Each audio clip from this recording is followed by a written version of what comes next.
Hi friends, আসসালামু আলাইকুম। আজকে আমি আপনাদেরকে দেখাবো কিভাবে মাইক্রোসফট কোম্পানির মাইক্রোসফট অফিস ওয়ার্ড চালাতে হয়। এটা হচ্ছে ভার্সন নাম্বার 2013। প্রথমে এই অ্যাপ্লিকেশনটি খুলতে গেলেই আমরা দেখতে পাবো একটি ব্ল্যাঙ্ক ডকুমেন্ট সাথে টেমপ্লেট। এগুলো কোম্পানির ফ্রি টেমপ্লেট। আপনি সফটওয়্যারটি ওপেন করলেই আপনার সামনে সর্বপ্রথম এই স্ক্রিনটি দেখা যাবে। আমরা সর্বপ্রথম একটি ব্ল্যাঙ্ক ডকুমেন্টে ক্লিক করব।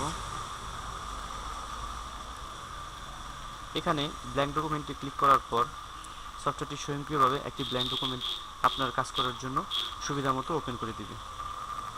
এখন আপনাকে সিলেক্ট করতে হবে আপনি কিভাবে কী ধরনের টাইপ করবেন, কী ধরনের ডিজাইন করবেন এই অফিস ওয়ার্ডের মাধ্যমে। এটা হচ্ছে ফন্ট সাইজ আপনি আপনার নিজের পছন্দসই মতো ফন্ট সাইজ সিলেক্ট করে দিতে পারেন এবং আপনার ফন্টটি। বন্ধুরা, আমরা অনেক সময় নিজের শৌখিন মতো বাংলাতে টাইপ করতে পছন্দ করি, তাই আমি এখান থেকে বিজয় ক্লাসিক ফন্টটি সিলেক্ট করে দিলাম, অর্থাৎ কিবোর্ডটি বাংলা করে নিলাম এবং ফন্ট শিরোনাম এমজে করে নিলাম। ফন্ট সাইজ দিলাম 20।